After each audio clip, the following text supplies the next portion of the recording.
Je suis vraiment très content de cette expression, mon frère Jean-Marie. Ce sont les yeux de notre Seigneur Jésus qui peut le voir. Il faut qu'il nous accorde ces yeux-là. Amen.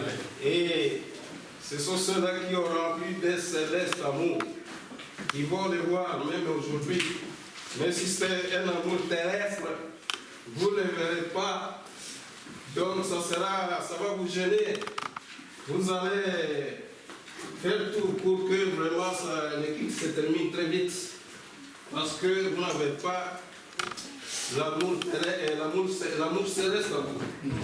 Alléluia. Amen. Vous n'aurez pas, parce que vous n'avez pas l'amour céleste en vous, alors vous n'allez pas le voir. Que le Seigneur nous aide. Amen. Afin que nous puissions avoir cet amour céleste. Amen. Et si nous l'avons, nous allons le voir. Amen. Dans la simplicité la plus totale. Amen. Lui, il a ceci de particulier, c'est qu'il se révèle dans la simplicité. Amen. Il se cache aussi de la même manière. Amen. Alléluia. C'est un grand jour pour les enfants de Dieu, puisque c'est dimanche. Amen. Et un dimanche qui nous rappelle la résurrection de celui dont nous venons de parler dans les cantiques. Alléluia. Amen. Amen. Donc, si nous avons ce céleste amour-là, nous serons comme David. David dit, je suis dans la joie. Quand on me dit, alors la maison de l'Éternel. Amen. Alléluia. Amen. Amen. Amen. Quand nous nous rassemblons, Amen. Jésus est là, Amen. Pour nous parler, Amen. Alléluia. Amen. Quand nous nous rassemblons, Amen. Jésus est là, Amen. Pour nous guérir, Amen. Alléluia, Amen. Quand nous nous rassemblons, Amen. Jésus est là, Amen. Pour nous conduire, Amen. Alléluia, Amen. Quand nous nous rassemblons, Amen. Jésus est là, Amen. Pour nous guérir, Amen. Alléluia, Amen. Quand nous nous rassemblons, Amen. Jésus est là, Amen. Pour nous agir, Amen. Alléluia. Quand nous nous rassemblons, Amen. Jésus est là, Amen. Pour nous toucher, Amen. Alléluia, Amen. Amen, Amen, Amen, Amen, Amen, Amen. Oh, Alléluia, Amen, Amen, Amen, Amen, Amen, Amen, Amen. Oh, Alléluia, Amen, Amen, Amen, Amen, Amen, Amen, Amen. Alléluia, Amen, Amen, Amen, Amen, Amen, Amen, Amen, Amen. Oh, Alléluia, Amen, Alléluia. Le Seigneur est merveilleux. Amen, Amen, Amen, Amen. Nous allons, je pense, nous lever alors pour dire. Alléluia. Nourrir la parole. C'est ça notre espérance. C'est ça notre force. Nous allons ouvrir dans le livre de Jérémie d'abord. Jérémie où es-tu? Jérémie A. Jérémie.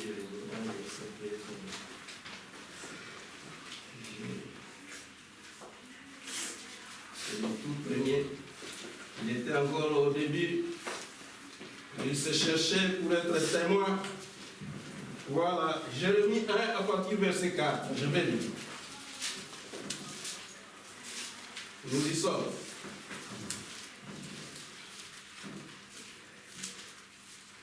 La parole de l'Éternel me fit adresser à ces mots. Avant que je t'eusse formé dans le ventre de ta mère, je te connaissais. Et avant que tu fusses sorti de son sein, je t'avais consacré, je t'avais établi prophète des nations. Maintenant la réponse de Jérémie. Ah, j'ai répondu, ah Seigneur, éternel, voici, je ne sais point parler, car je suis un enfant. Voilà. Nous tous ici, on ne sait pas parler en fait. Mais nous allons nous confier à celui-là qui sait vraiment le faire. Amen. Le Seigneur Jésus, quand il était sur la terre, on a dit jamais on n'a parlé comme celui-là. Alors quand on a l'esprit de celui-là qui sait vraiment parler, nous allons parler afin de toucher les cœurs des autres. On va sauter pour gagner du temps au verset 9. Puis l'Éternel étendit sa main et toucha ma bouche. Et l'Éternel me dit, voici, je mets mes paroles dans ta bouche. Alléluia. Amen. Amen. Amen. On va sauter encore un peu pour 11. La parole de l'Éternel me fit adresser à ces mots. Que vois-tu, Jérémie? Je répondis, je vois une branche d'amandine. Et l'Éternel me dit, tu as bien vu, car je veille sur ma parole pour l'exécuter. Et arrêtez là, donc voilà, Jérémie a eu sa bonne cote là, il a eu bien. En France, quand c'est bien, c'est 7 sur 10 déjà. Donc il a eu un 7 sur 10. Nous allons lire aussi, pour ne pas vous fatiguer, on va sauter, on va aller, Ésaïe 50. Ésaïe 50, c'est avant. Ésaïe 50. Voilà. Ésaïe 50. Et au verset 4. Verset 4, nous dit ça.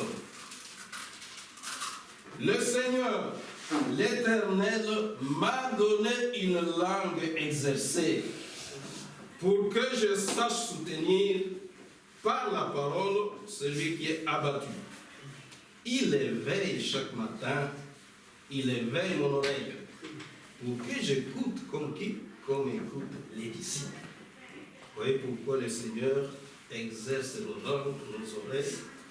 C'est pour que nous puissions être comme ses disciples. Alléluia. Et je vais prier et vous allez vous asseoir après, nous allons commencer. Dieu, notre Père, Seigneur, je lève mes mains vers le ciel qui est au trône. J'ai mes pieds sur la terre qui est au marchepied, Seigneur, puisque tu es le grand Dieu. Tu es tellement grand que les cieux des cieux ne peuvent te contenir. Tu es tellement grand que, Seigneur, la Bible a dit quelle maison te bâtirait-on et quel serait le lieu de ton repos. Oh, grand Dieu, c'est de toi que nous avons besoin cet après-midi. Viens encore te mouvoir au milieu de ton peuple, comme tu le faisais dans le riz de Galilée, comme tu le faisais, Seigneur, à Jérusalem. Puisque tu es le même hier, aujourd'hui, pour toujours. Tu n'as pas changé, Seigneur. Quand je l'ai dit, ce ne sont pas des chasseurs inutiles. Je l'ai dit puisque tu m'as fait vivre beaucoup de choses comme ça. Oh mon Dieu, des choses réelles, des choses inédites, des choses inhabituelles. Dieu inhabituel, viens encore faire des choses inhabituelles au milieu de ton peuple. Puisque tu es ce même Dieu. Et Dieu extraordinaire. Seigneur, accorde-nous cela. Afin que toute gloire ne puisse retourner qu'à toi et à toi seul, Seigneur. Oh Jésus, s'il y a un faible au milieu de nous, nous nous souvenons du fait que la solidité d'une chaîne se mesure à son anneau le plus faible. Si c'est moi qui suis ce faible, Seigneur, viens fortifier mon anneau, afin que la chaîne ne puisse pas s'affaiblir ce matin. Oh Seigneur, si c'est mon frère, fais de même. Si c'est ma soeur, fais de même, Seigneur. Puisque nous voulons te voir oh Dieu, dans ton pouvoir de résurrection. Tu es ce même Dieu, tu ne changes pas, Seigneur. Merci, Éternel. Merci de nous avoir accordé ce jour. Merci de nous avoir montré, Seigneur, que nous sommes vraiment à la fin du temps de la fin et que notre attitude doit vraiment être celle des gens qui sont, oh Dieu, dans la fin du temps de la fin, Seigneur. Que nous ne soyons pas dans l'esprit de destruction, mais que nous soyons dans cet esprit de construction que tu nous envoies tout le temps. Merci. Conduis toutes choses, Seigneur. Bénis tes fils et tes filles qui se sont sacrifiés pour venir t'écouter, Seigneur. Qui ne puissent pas regretter leur temps, mais qu'ils puissent parler comme ceux-là qui revenaient d'Emmaüs en disant: notre cœur ne brûle-t-il pas au-dedans de nous-mêmes, quand la parole sortait du haut de la chair. Merci. Accorde-nous cela alors que je te le demande ici au nom de Jésus. qui est notre seul Seigneur et Sauveur. Alléluia. Merci Seigneur Jésus. Vous pouvez vous mettre. Et voilà. Donc nous allons... Je vais retourner un peu dans ce que nous venons de lire là. Jérémie. Je retourne là pour essayer de faire des petits commentaires. Voilà. Jérémie qui dit, par exemple, au verset... Oui, voilà. C'est au verset 9 là. Dit, que vois-tu? Ah non, c'est verset 11. Que vois-tu? L'Éternel qui lui demande, qu'est-ce que tu vois? Il répète ça 2 fois. Si on lit là en bas, encore, que vois-tu? Que vois-tu? Nous savons que nous voyons avec nos yeux. Ce sont nos yeux ici qui nous permettent de voir. Alors, quand nous allons chez Jérémie, ah non, chez Esaïe maintenant. Esaïe 50. Là, nous avons vu aussi quelque chose autour duquel nous pouvons faire des commentaires. Esaïe 50. Il dit, le Seigneur l'Éternel m'a donné une langue exercée. Une langue exercée. Ah, une langue que l'Éternel a exercée. Voilà, ici, la langue. Donc, c'est encore un organe que nous utilisons en tant que témoin. Voilà, il continue en disant encore, il élevait chaque matin mon oreille. Pourquoi Esaïe? C'est pour que je puisse écouter comme écoute l'Église. Il y a les oreilles. Nous savons, comme nous sommes en train justement de voir notre thème là sur les témoins, nous savons ce que signifie un témoin. Un témoin, comme nous l'avons dit, c'est quelqu'un qui fait rapport, témoin de Jésus, il fait rapport sur Jésus, des choses qu'il doit avoir vues de ses propres yeux, des choses qu'il doit avoir entendues de ses propres oreilles. Donc là, il y a la langue, il y a les yeux, il y a justement les oreilles. Et alors, là, nous devons le savoir, Dieu investit beaucoup dans l'éducation de ces choses. Oui, on dit ici une langue exercée, donc une langue qui a subi beaucoup d'exercices. Donc il fait subir beaucoup d'exercices à ses organes. Il fait subir beaucoup d'exercices aux yeux. Par exemple, pour Jérémie, là, il répète même 2 fois. Que vois-tu, Jérémie? Est-ce que tu vois encore quelque chose? Il est en train d'éduquer quelque chose. Éducation, exercice, c'est comme si nous sommes dans une école. En fait, c'est ça. Pour être témoin, Dieu nous fait entrer dans son école. C'est toute une école. Une école qui n'est pas une école de ce monde. Ce n'est pas Dieu bien, monsieur. Ce n'est pas, je ne sais pas, l'Institut facultaire théologique. En fait, dans ce monde, ils ont leurs instituts facultaires théologiques, par exemple. C'est I comme institut, F comme facultaire, T comme théologique. Donc IFT. Mais je veux nous apprendre aujourd'hui que Dieu a aussi ses écoles, mais qu'ils soient visibles. Hein? Bon, on peut parler aussi de l'Institut.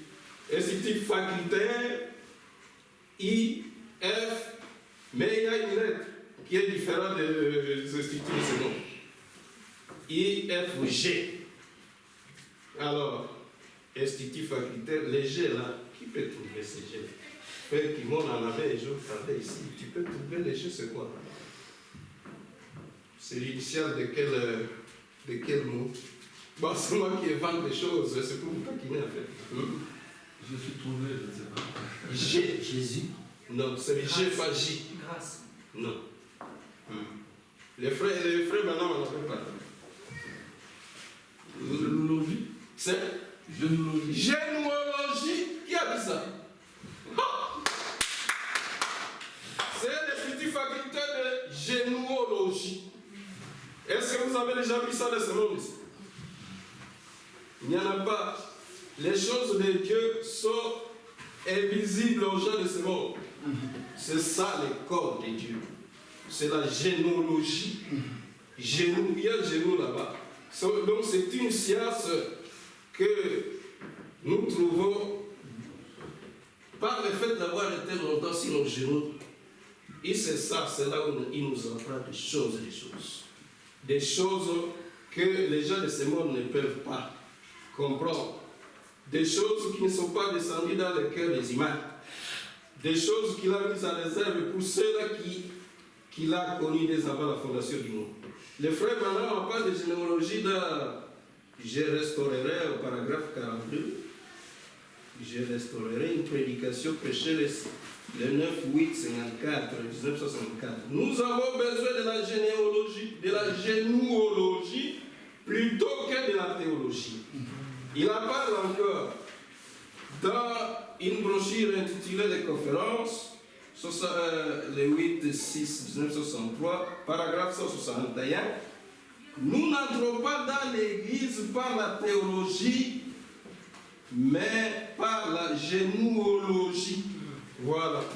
Nous apprenons beaucoup de choses grâce à ce message. Alléluia. Maintenant, justement, donc c'est toute une école dans laquelle notre Dieu nous inscrit. Et c'est ici que je vais prendre un sujet comme ça, à l'école des témoins. C'est ça, les sujets. Et dans cette école, comme dans n'importe quelle école, il doit y avoir des professeurs, il doit y avoir des manuels, il doit y avoir des exercices, des TP, des cours, des examens, il doit y avoir des leçons. Maintenant, quels sont les professeurs dans ce cours-là? Alors, je vous apprends que dans cette école, il n'y a qu'un seul professeur, c'est le Saint-Esprit de Dieu. C'est celui-là qui nous instruit tout le temps. C'est une école extraordinaire. C'est une école où nous apprenons toujours de nouvelles choses. Donc, dans la simplicité la plus totale, chacun doit être à même de dire, en tout cas, ça, je n'ai jamais. C'est pour la première fois. Je n'ai pas encore appris ça. C'est une révélation qui est donnée à chacun d'entre nous. Il nous apporte toujours de nouvelles choses. C'est tout le temps. Même si on répète les mêmes choses, il y a toujours quelque chose, si tu es un enfant de Dieu, que tu vas capter. Dans cette école-là, il y a des cours. Voilà, les cours, on va les voir bientôt. Il y a des examens pour essayer de voir si nous avons assimilé la matière. Ce sont les diverses épreuves auxquelles nous sommes exposés tout le temps. C'est pour que nous puissions être aguerris. Toutes ces épreuves-là, c'est des examens. Et d'ailleurs, moi je suis prof. Moi, mes cours, quand je fais passer les examens, je dis épreuve de biologie, épreuve de physiologie végétale. Ce sont des épreuves. Alléluia. Alors, il y a des livres, vous voyez, après avoir été dans une salle de classe, nous devons aller à la bibliothèque pour essayer d'assimiler, de bien assimiler notre matière. On va lire des livres. Mais ici, il n'y a qu'un seul livre, c'est la Bible. Amen. Un livre qui n'est pas comme les autres. Je vous en ai parlé la fois passée ici. Devant ce livre, les illettrés comme les lettrés, nous sommes tous sur le même pied d'égalité. Il n'y a personne qui peut dire, voilà, parce que moi j'étais à l'école, voilà, je peux maintenant mieux comprendre. Non, du tout. Au contraire, comme je l'ai dit. Donc, plus vous faites pas l'université, plus vous risquez de vous éloigner de Dieu et de puisque là, il y a beaucoup de réflexions, beaucoup de raisonnements, et ce n'est pas avec ça que nous pouvons apprendre Dieu. On n'apprend pas Dieu de cette manière. Alléluia. Voilà. Donc, et là, c'est ça. Donc, c'est ça, c'est de cette manière qu'il organise son école. Maintenant, il y a des cours, il y a des unités de formation. Nous allons parler d'une première unité de formation aujourd'hui. C'est ça que nous avons lu déjà dans la Bible. Comment il est dit que tous ces organes-là que nous utilisons dans la communication, dans notre communication avec lui, il est dit que notre langue, il est dit que nos oreilles, il est dit que nos yeux, justement. Alors, nous allons parler de ces unités-là, les organes de communication Et nous parlons maintenant de la langue. La langue. Vous voyez, Esaïe a dit, mais j'ai une langue exercée. Il m'a donné une langue exercée. Qu'est-ce qu'il a fait? Esaïe, qu'est-ce qu'il a fait pour te donner cette langue exercée?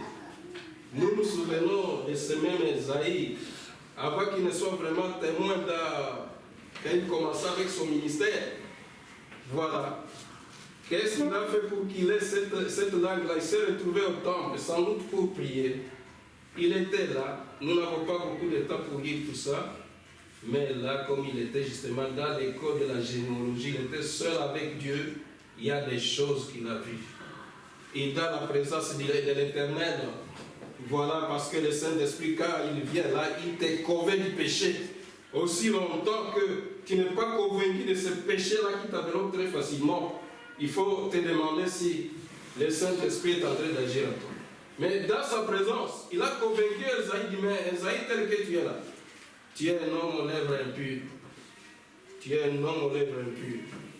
Et chose dommage, Esaïe était aussi parmi les gens aux lèvres impures.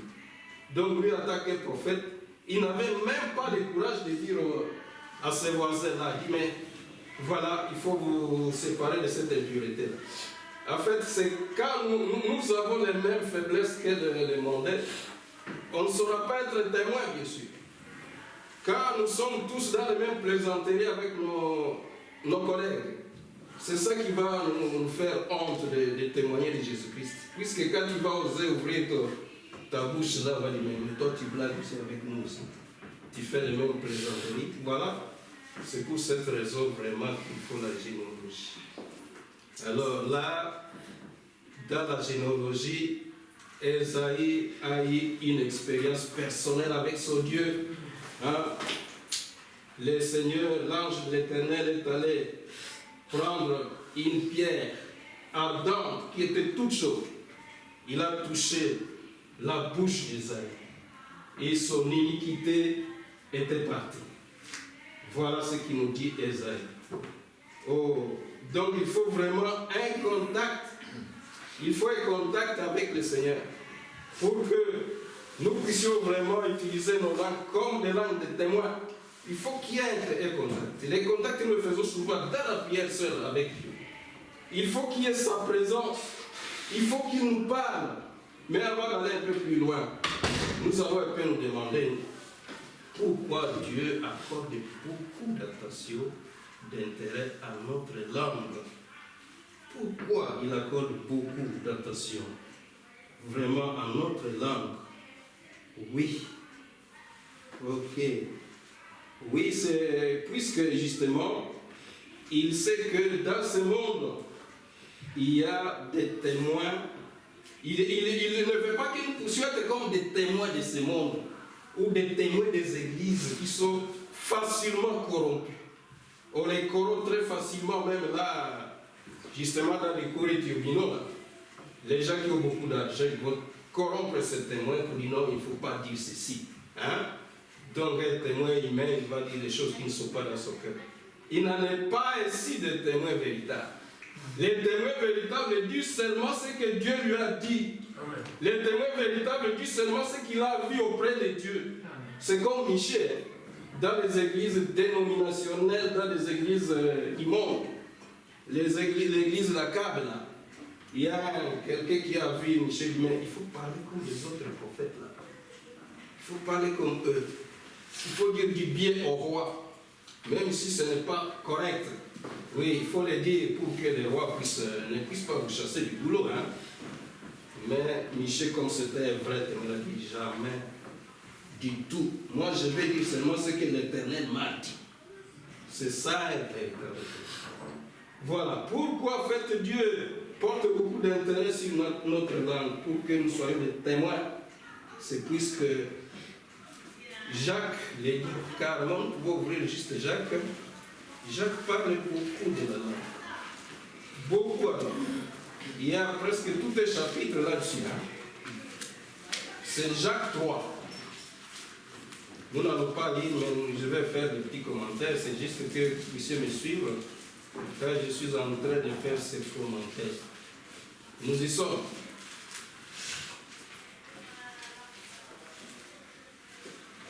Voilà.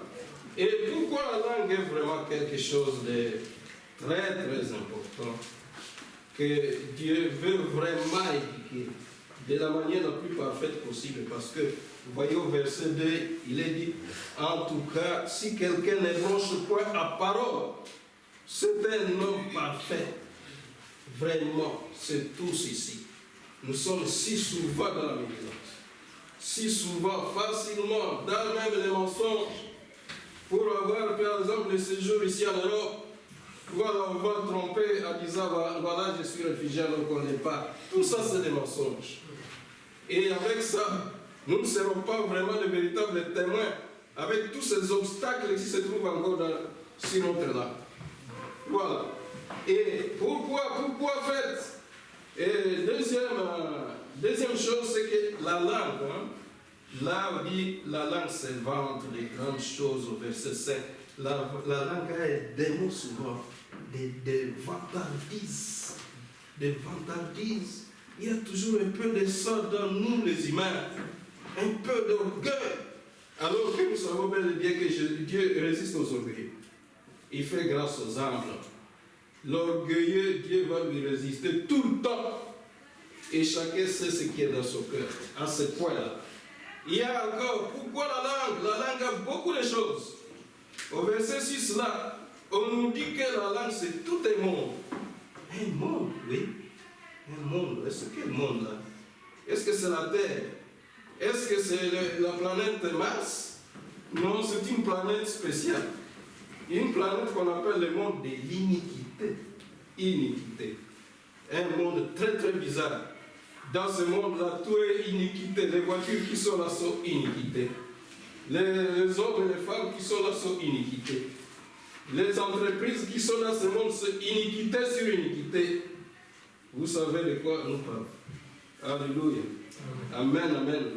Ah, pourquoi Dieu vraiment accorde beaucoup d'importance? Vous voyez, il dit, mais c'est un organe terrible. Par cet organe-là, tu vas bénir les frères ici. Ah, que le Seigneur te bénisse. Alors que dans le cœur, tu es en train de les maudire. Hein? Par la même langue, nous sommes en train de bénir. Et nous sommes en train de maudire. Vous savez que même inconsciemment, vous pouvez le faire. Vous pouvez le faire puisque le simple fait de donner un mauvais nom à votre enfant, vous êtes en train de le maudire. Nos paroles ont une puissance. Il faut donner de bons noms, comme nous l'avons appris dans ce message.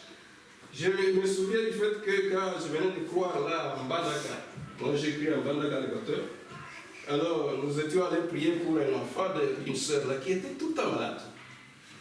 Alors, on lui dit, mais comment s'appelle la femme? Ah, mon enfant s'appelle Malheur. Il dit, oh là là. Mais c'est encore de ça que tous ces malheurs me suivent.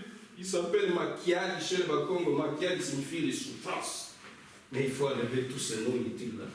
Donner de bons noms. Makiadi, c'est la joie. Alléluia. Amen. Il faut des paroles positives. Merci.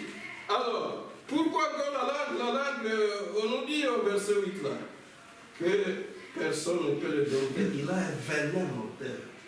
Donc ce venin-là, si nous ne venons pas auprès de Dieu, ça va nous tuer. Il faut venir auprès de lui pour que ce venin ne puisse pas nous tuer. Alléluia. Amen, amen, amen. Maintenant, vis-à-vis par exemple de la médisance, les prophètes nous donnent un conseil, puisque ça c'est un des démons qui nous tue. Vous savez que j'en parle très très souvent, puisque quand vous voyez que nous allons rendre visite à nos frères, à nos sœurs, peut-être 80% des cas, là, nous ne parlons même pas tellement de Jésus, mais des autres. Nous parlons des autres dans le mauvais sens. Nous les critiquons, les mauvais prédicateurs, des hommes politiques. Tout ça, nous sommes en train de nous détruire. Comme le prophète l'a dit, là, nous détruisons notre expérience. Les conseils de l'homme de Dieu, prophète de Dieu, c'est ici. Et ça concorde bien avec la Bible. Il a dit ici, je ne sais pas si j'ai écrit ça. Oui. C'est dans la grande... Non, pourquoi nous ne sommes pas une dénomination? Prêcher le verset 958 et paragraphe 195. Il a dit, honte à vous qui avez pris la coupe bénie de Dieu en dessous de l'autel ici, qui vous êtes appelés frères et sœurs, et qui ensuite prenaient le téléphone et commençaient à parler mal les uns des autres. Vous n'êtes pas dignes d'être appelés chrétiens quand vous agissez ici. Voilà. Alors, qu'est-ce qu'il faut faire? Puisqu'il faut la solution maintenant, quand nous sommes condamnés comme ça. Si, voilà maintenant les solutions. La première chose qu'il donne là, pour ne pas beaucoup lire, la première technique, il dit ceci, quand vous ne savez pas dire quelque chose de bien sur quelqu'un, il faut seulement boucler la bouche. Cherchez toujours, même un petit bien pour la personne, même si c'est le frère Corbeau. On vient avec un message, dit, bon, tu sais, le frère Corbeau, c'est un hypocrite, je l'ai vu dans les bars là-bas. Après, il est venu à l'église, il est venu à l'église, mais il faut faire taire ces médisants, jamais. Frère, mais le Corbeau a fait quand même quelque chose de bien dans la Bible, non? Il a nourri notre prophète Élie, celui que Dieu avait utilisé pour amener de la nourriture à Élie. Voilà des techniques. Donc, on cherche quand même quelque chose de bien que le frère a fait. Par exemple, il nous vient avec le message contre les serpents, les frères serpents, puisqu'il y en a aussi. Ah, le serpent, il a un venin mortel. Oh, vraiment, ce frère-là, cette sœur-là. Mais tu vas dire, non, mais frère, il y a quand même un verset qui nous dit, soyez prudents comme les serpents. Les serpents, quand même, quelque chose aussi. Quelque chose de bon. C'est ça, c'est petit quelque chose que nous pouvons justement, nous pouvons parler quand nous sommes en train de parler des frères. Sinon, alors il faut se taire. Mobutu surtout, il en a eu pour secondes, nous tous nous sommes là-dedans. Oh, Mobutu, c'était un mauvais président. Mais aujourd'hui, on commence à regretter. Non, mais c'est grâce à lui qui a l'intégrité du territoire. Et quand il était là, il n'y avait pas beaucoup de rébellions là-bas à l'Est, tu vois. Donc chacun a quand même quelque chose de bon. Et c'est quelque chose de bon là dont il faut parler quand nous sommes en train de parler. Des frères. Alors, l'autre conseil, c'est que le prophète nous dit ceci, de rester éloigné. Il faut vous écarter quand les collègues sont en train de critiquer là-bas. Vous vous écartez, vous allez loin. Ils vont dire, mais pourquoi? Non, moi je ne suis pas... Si vous n'avez pas la force de leur dire que c'est mauvais, il faut vous en éloigner. Ou bien, il ne faut pas y prêter attention. Vous n'y prêtez pas attention, par exemple, son oreille seulement, il saura que ça ne vous intéresse pas. Ou alors, il faut dire carrément, non, il ne faut pas critiquer mon frère. C'est mon frère. Il ne faut pas critiquer ma soeur. Voilà comment nous pouvons vraiment aller très loin pour être des témoins de Dieu, des témoins véritables. Alléluia. Merci Seigneur Jésus. Merci pour ton amour, puisque nous savons que c'est pour notre bien que tu es en train de faire ces choses. Voilà. Donc nous venons de dire ceci, que le Seigneur travaille beaucoup sur notre langue. Et la chose qu'il faut, puisque comme il avait fait pour... on va encore peut-être revenir à Jérémie, c'est ça? Oui, pour Jérémie. Puis l'Éternel étendit sa main et toucha ma bouche. Et l'Éternel dit, voici, je mets mes paroles dans ta bouche. Voilà. La chose qu'il ne faut jamais faire, c'est se mettre à faire quelque chose si le Seigneur n'est pas avec toi. Si tu n'as pas eu une touche spéciale du Seigneur, tu vas échouer calme. Je te garantis, je me garantis moi-même à ce moment-là un échec cuisant. David l'avait su, hein? Et non, Moïse plutôt. Je vais lire ça un peu pour Moïse.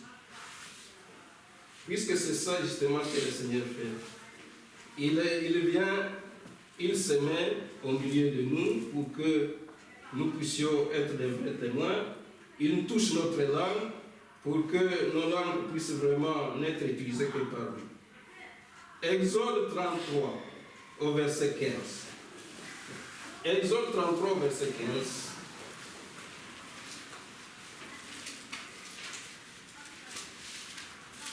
Moïse a compris l'importance d'être toujours avec Dieu. Il ne faut jamais les laisser derrière.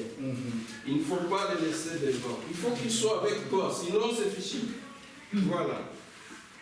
Moïse lui dit, si tu ne marches pas toi-même avec nous, ne nous fais pas partir d'ici. Aussi longtemps que le Seigneur n'est pas là, ne vous mettez même pas à parler. Sinon, vous allez faire sortir des choses qui ne vont pas édifier les gens. Donc, il faut toujours s'attendre d'abord à lui. Voilà. Nous connaissons que dans la Bible, par exemple, un grand ministre qui parlait correctement. La Bible témoigne en disant qu'il était vraiment versé dans les Écritures. Il connaissait, il parlait avec exactitude au sujet de Jésus. C'est Apollos. C'est dans Acte 19 quelque part là. Mais la Bible dit qu'il ne connaissait pas encore le baptême, ni qu'il ne connaissait que le baptême des gens. Ça veut dire qu'il n'était pas baptisé du Saint-Esprit. Voilà. Alors, comme conséquence, résultat, toute son assemblée, personne n'était baptisé du Saint-Esprit. Il était parti, n'a pas attendu, puisque le Seigneur a dit, avant d'aller témoigner, attendez d'abord, attendez que le Saint-Esprit puisse vous revêtir. Attendez, puisque vous ne pouvez pas le faire, mais non. J'ai encore beaucoup de choses à vous dire, vous ne pouvez pas les porter maintenant. Il faut avoir la puissance du Saint-Esprit pour que vous puissiez les porter. Apollos, justement, il était dans l'ignorance à ce moment-là, c'était encore le début de l'Église. Il est parti sans le Saint-Esprit. Et résultat, son assemblée n'avait pas le Saint-Esprit. Et quand on a posé la question, avez-vous déjà reçu le Saint-Esprit depuis que vous avez cru? Il ne savait même pas ce que ça signifiait. Le Saint-Esprit. Voilà, heureusement. Et là, c'est une autre grande qualité pour les enfants de Dieu. Heureusement, lui, c'était un homme humble. Et c'est cette humilité qu'il a transmise à l'Église.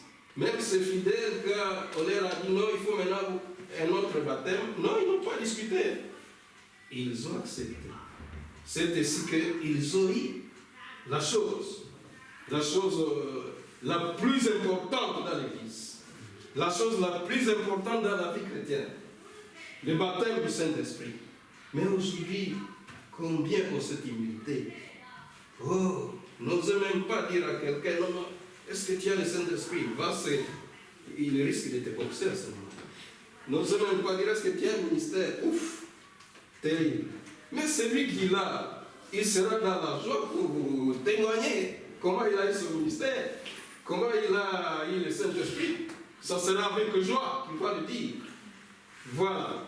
Il y a un autre dont nous parle le frère Branham, Graham. Graham, un gros évangéliste.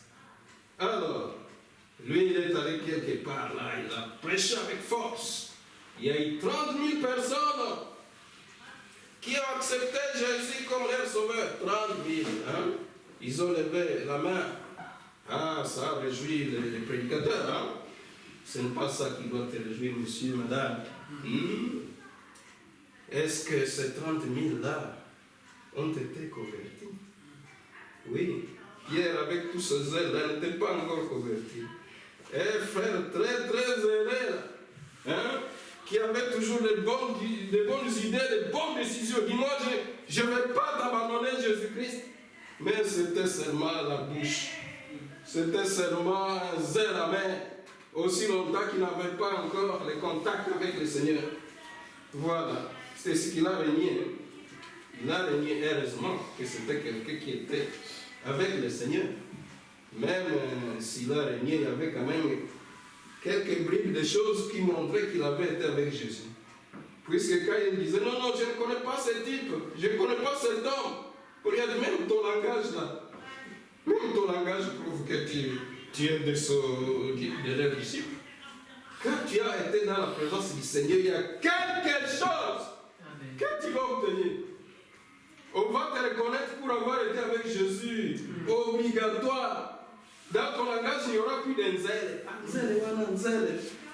Ça, c'est le langage des hommes de ce monde. Mais parler, si tu veux parler d'une femme, tu l'appelles madame ou mademoiselle. Nzèle. Tout ça, ça ne doit pas sortir de la bouche dont la langue a été exercée. Dans la Bible, il dit que nous devons nous éloigner de toutes ces plaisanteries, de toutes ces bouffonneries, parce que Dieu a travaillé nos langues. Amen. Nous devons être à même de parler tout différemment maintenant. Alléluia. Amen. Amen. Oh, voilà. Qu'est-ce que je vais encore dire? Bon, il y a Graham, justement. Graham, là, il s'est fié à tout ça. Ces gens-là seulement qui ont la foi intellectuelle, qui passent. La foi, ce n'est pas seulement je pense que j'écris. C'est une révélation. Amen. C'est quelque chose que Dieu te donne. Amen. Et quand celui se finit, c'est une assurance extraordinaire. Il n'y a personne. Il n'y a personne qui peut venir te convaincre de l'inverse. Puisqu'il n'y a que toi avec ton Dieu. Amen. Voilà. Et alors, Graham, comme tout bon pasteur, là, une année, je passe après, il retourne dans ce pays-là. Il arrive, oh, mais où sont ces 30 000 que j'ai convertis là? Il n'y en avait presque plus personne. Alors il commence à s'attaquer aux prédicateurs qu'il avait laissés là. Il dit, mais c'est à cause de vous, prédicateurs paresseux, vous n'avez pas encadré ces gens. Ce n'est pas un problème d'être encadré par les hommes. Il faut être encadré par Dieu lui-même. Ces gens n'ont pas eu un encadrement spirituel.